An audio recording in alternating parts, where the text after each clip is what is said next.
What's going on, everybody, and welcome back to the channel. Now today, we've got the 28th IPL match to review. The Punjab Kings, my team, the boys.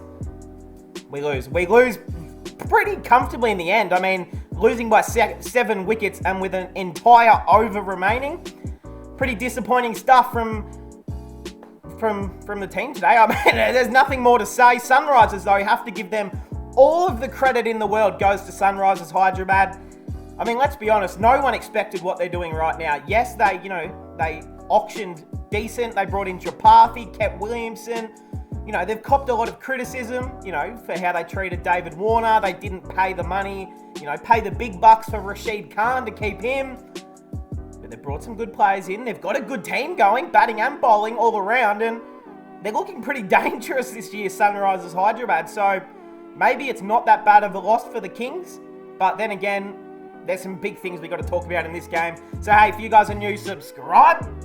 If you like IPL, subscribe. You like cricket, just subscribe. You're a human being. I say just subscribe, it's not that hard. But hey, we're going to jump straight into the review. Player of the match was none other than Umran Malik himself. He took 4 wickets in the last over of the game. Or was it 3? I think he took a 4-wicket maiden. Or it was a 3-wicket maiden in the last over. Whatever it was an incredible over. And it's just disappointing. As a Punjab fan, I'm trying to see both sides of the story. And I'm trying to congratulate SRH. But then I'm also just thinking, I'm just so disappointed in what I watched last night. Most IPL games start at like 12 a.m. or 1 a.m. here. But this game started at 8 p.m. because it was a double header. So I finally got to watch a Kings game at a reasonable hour of the day. And we do this. So am I surprised? Not at all. Not at all, to be honest. I shouldn't have expected anything different. All right. We were into bat first. Just guys, I just don't know where to start. I mean, let's start with the one positive, I guess. Shikhar Dhawan captaining. We love Shikhar over here. We love that, he's able to be that next in line guy.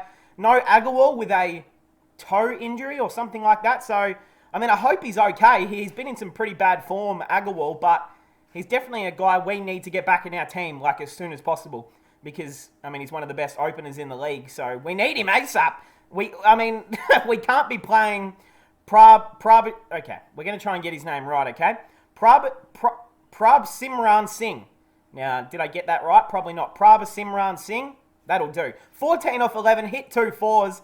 He looked okay. Hits 2 fours. You think he's on here. And then a great review from SRH. The umpire said not out, and it was caught behind. So, disappointing. Pretty disappointing stuff there. Johnny Bairstow, he couldn't get going either. The English recruit, 12 off 10 for 2 with 2 fours. But I just don't know why Johnny Bairstow doesn't keep. Isn't he meant to be this world-class keeper and he doesn't even take the gloves? I know we're going with Jitesh Sharma as our wicket keeper, but there was a few deliveries last night that Chahar bowled that he let through for 4 and missed fields, and just an all-around disappointing effort from the entire team, to be honest. I mean, the one positive we get to talk about is Liam Livingstone, the fellow Liam. So, it's just inspirational stuff here from Livo. 60 off 33, 5 fours, 4 sixes. I tell you what, without this guy, we would be fucked.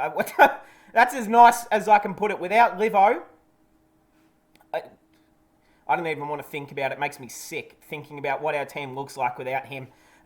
We paid the big coin for him. We needed to get him. We needed to get a finisher in a way. I mean, I know he plays at number 4, but we needed to get a middle order beast, especially after, losing Gale. You lose Rahul at the top of the order. They're big holes to fill. Moses Enriques isn't with the team anymore. Superstar all-rounder. So someone had to come in and fill that void of Moses, which, you can never fill the void of Moses. And I guess Chris Gale, but Moses leaves a bigger hole. But now, he stepped up into the role well, 60 off 33. Look, he'd be up there in the orange cap, so we will get to that at the end of this video. Jitesh Sharma, 11 off 8. Yeah, he just gave it straight back to Malik and said, I gotta go to the toilet. I'm sorry. He just fucking hit it straight back to him and said, I'm out of here. So, great stuff. Shahrukh Khan, 26 off 28. Look, 26 off 28 is not very good on a strike rate basis and on a run per ball basis. But I don't mind him doing that because we just needed someone to stay in and not go out. And that's what Khan did. He at least stayed in for 28 balls and made 26 runs. Now, that is literally all we needed from our bottom order. Even from Bairstow at Jitesh Sharma at sometimes. I just didn't understand what some of our batsmen were doing or what our game plan was as batsmen. Shahrukh Khan is a huge hitter. He is someone who can hit a quick 40 off 18 if you give him the opportunity. But he's batting down the order, and every time he comes in, we're under pressure, and he has to play this, lockdown, slow batting role. That is not his game style. He's the guy who wants to come out there at number 3, number 4, and have a tonk. Have a crack at the ball. But you've got him here batting at 6. He's batting at 6. Why? Why is Shahrukh Khan batting at 6? I would have, this might be a silly thing to say, but I don't know much about Prabhashran Singh. I don't know much about him. I'm sorry. He could be a great batsman. I just don't know. I think he's played, this is his 2nd or 3rd game. But we've got Raj Barwa. We've got Rajapaksa. We've got Nathan Ellis, who I think would be another great option to play in this team. Is a great bowler. Has a great slower ball. He would fit in beautifully in these conditions. And he's a great batsman. I just don't understand why we're so scared to make changes in the IPL. It's really weird. Odean Smith. I mean, what else is there to say about you, my friend? 13 or 15. Look, Odean. Oh boy. Yeah. You know what? Let's wait until the end of the video when we talk about his bowling figures, and then we can talk about Odean Smith. Rabada, inspirational, 0 off 0, so you like to see that. He was out there, he ran out to the middle, and then ran back in. So that's a quick 100-metre sprint. Good to get that cardio up, we like it. Rahul Chahar gone for 0. Aurora gone for a golden duck, and Arshdeep Singh ran out on a golden duck as well. So just one of the worst last overs you'll ever see in a batting perspective. Just purely garbage, if I'm going to be brutally honest. SRH bowlers, though, they've got one of the strongest bowling attacks in the league at the moment. I mean, top 3 bowling attack in the comp. They'd be up there. I think Royals, I'd say Titans. I mean, they did lose, but last night, which I'm going to do that game after this one. But Royals, KKR has a very strong. I mean, most teams do, but this SRH one is extremely good. It's just full of just great talent, isn't it? I mean, you've got Bhuvi Kumar, 3 for 22 or 4. Finally, you get to see Bhuvi take some wickets at a good economy rate, because we know with Bhuvi in recent times, he either goes for none for 40 or 4, or he takes, 3 for 40 or 4. So he's always going for runs. So it's good to see, even though it was against us, which I'd prefer if it wasn't. But, I still love, I still really want Bhuvi to do well. I think everyone does. He's had a bit of a rough trot over the last couple of years, but hey, it's good to see him back, to some of his best form. But next time, please do not do it against us. Marco Jansen, that's the man right there from South Africa, the big, tall, left arm quick. He's not left arm quick. What am I talking about? Hold on. Wait. Why did I call him a left-hander? Is he left-hander? Right-hand batsman, bowling left arm fast. Okay, so he is a left armer. I don't know what was going on in my brain. I said left-hand bowler, and then it felt wrong to say that, like he wasn't, but he is, so I don't know why. It's because he's a right-handed batsman. It confuses the fuck out of me. He goes out there with the bat in his right hand, but he bowls with his left. I don't understand how people do that, but you've got to have some sort of special talent to be able to bowl and bat on both sides of your body. Where am I up to? Oh, Jansen, though, I actually thought he bowled well. Look, he bowls a great shorter ball. He's got plenty of pace. He's if he can just work on a few, more Yorkers and a few fuller deliveries and a bit of, I guess reverse, but a bit of outswing, he's going to dominate world cricket in literally all 3 formats. He is going to succeed massive. He might not dominate the IPL, but Test cricket is his world. He will dominate. many test series to come, there's no doubt about that. Natarajan, 1 for 38 off 4. He's officially equal first with Yuzi, I think, for the purple cap as well. He's having a great season.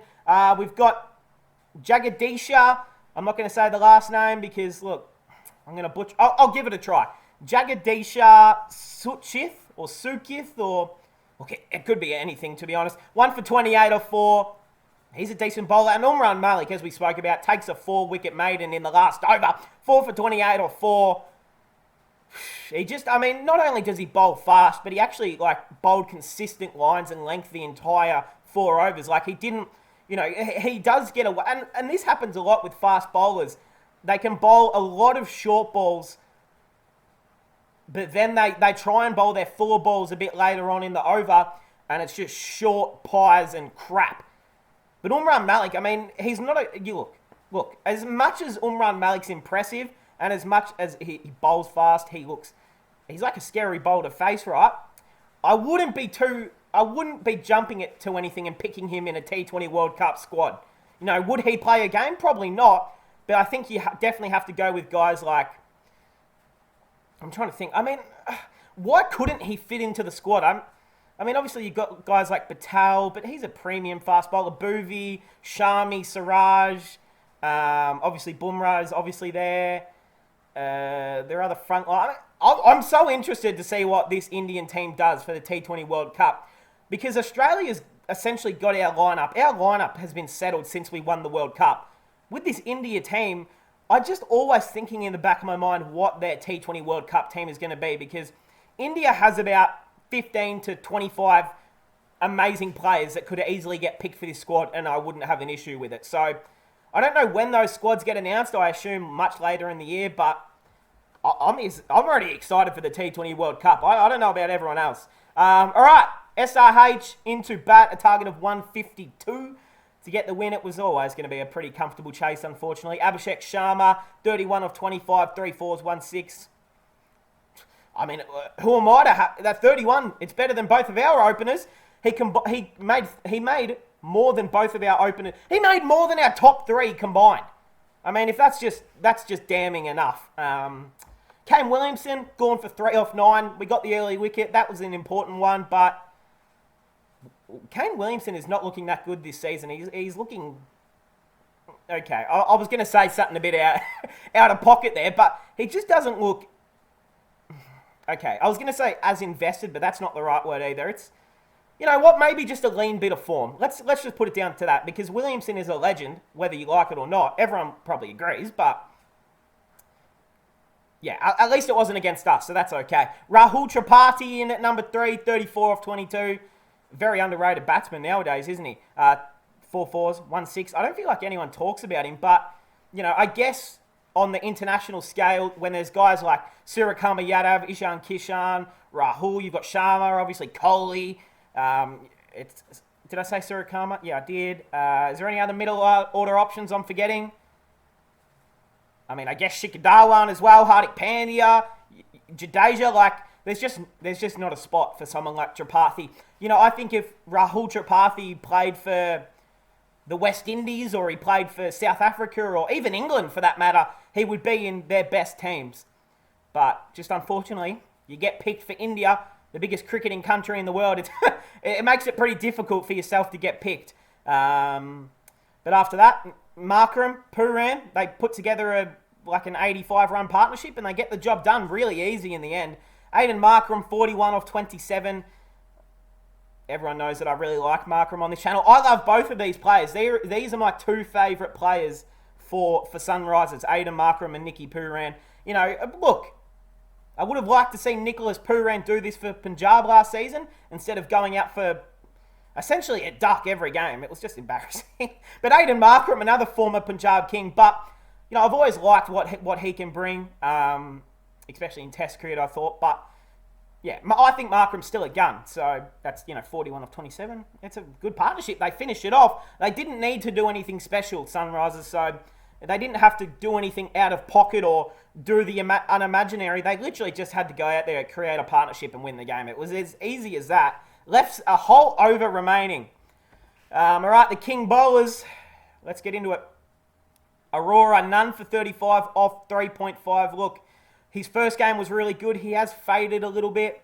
I think he's got great pace. I think he can provide something for us this season. But, again, when you've got a guy like Nathan Ellis sitting on the boundary, just give him a game. What's the worst thing that can happen if you say to Nathan Ellis, hey, Nath, you're going to be playing today? What is he going to say? No chance, mate. Of course he's going to want to play. Like, give him a game. Why sign an international player, get them all the way from Australia to just sit them on the bench for the entire season? Now, I know that he's only got with the team recently, but just give him a game. I don't see the issue, to be honest. Rabada, 1 for 29 off 4. He's always a standout. Arshdeep Singh, none for 32 off 4. Look, a little bit expensive, but I still thought he bowled very, very well. Rahul Chahar, pick of the bowlers, 2 for 28 off 4. Bowled really, really well. Should we skip this guy? Odin Smith, none for 8 off 1, whatever. To be honest, you know what? I've never really thought Odin Smith was ever... Has anyone ever watched Odin Smith on an international level and then, thought, no, this guy's a superstar. He is a future legend in the making. Get him into your IPL teams because he will bowl 4 overs and take 4 wickets. He will make a quick 50 off 25. No, he won't. I'm telling you right now, no, he won't. Moses Sonriques is sitting at home on his couch right now. He's thinking, I could be earning a quick buck for the Kings right now, taking 5 wickets and making 50. That's what Moses can do. You've let me down, Punjab. You've really let me down. And Odin, I seen Odin talking to Brian Lara, who, of course, is the batting coach at SRH, I think. They were having a convo after the game, and I was just thinking, look, if anyone can spark something good, it's going to be Brian Lara. So, I'll give him the next game. If he does nothing in the next game, you can pack your bags and go back to the Caribbeans because, to be honest, we don't need this sort of stuff on the field. And Liam Livingstone bowled 2 overs, none for 19 off 2. I like Livingstone. I think he's actually a decent, bowler. He did bowl one, full toss pie that was put for 6. That was just even worse. But other than that, he was okay. But hey, just a really easy win in the end for SRH, isn't it? So we look at the table. The Titans are sitting pretty at first. LSG in second. RCB in third. SRH has won 4 on the trot, and they are now into 4th place. Incredible. Rajasthan's in 5th. Kolkata 6th. Punjab in 7th. DC in 8th. CSK in 9th. And Mumbai Indians are in 10th with 0 and 6. I don't need to remind you because I know everyone knows that. All right, the orange cap. We've got Butler at the top, of course. We've got the man KL Rahul in 2nd. Pandya in 3rd. Dubey in 4th. And the man Liam Livingstone sitting in 5th. So, hey, it's good to see a Kings player finally on one of these lists. All right, into the wickets. The purple kip. Natarajan and Yuzi Chahal. Yep, both on 12. Yuzi has only played 5 games, though. So, take that into account. Avesh Khan, Kuldeep and Wanindu Hasaranga are in there. Still have not seen one 5-wicket haul yet. Incredible. I know. Still have not seen one 5-wicket haul. We are waiting every day for that fifer. And it won't happen. It will not happen. All right, what games are tonight? Look, I've still got to review this game, but Rajasthan, Kolkata. Okay. That's a good game. This will be a good game. That'll be a great game. That'll be another. Mumbai Indians versus CSK. That will be fun. Who knows? Will Mumbai finally get their first win? I mean, I don't even know, to be honest. But hey, that will cap it off. Look, congratulations to all my Sunriser fans. Is this karma for me? I've missed the last 2 Sunriser wins for a review. And maybe this is karma. Maybe this is the IPL God saying, you haven't reviewed any Sunriser games this year. Well, I've reviewed 1 or 2, but not recently. And they said, you know what, fuck you. You're getting a loss today. And I said, sure. Hey, but that will cap it off, guys. Sunrisers get the win. I hope you guys enjoyed, and I'll see you guys in the next one.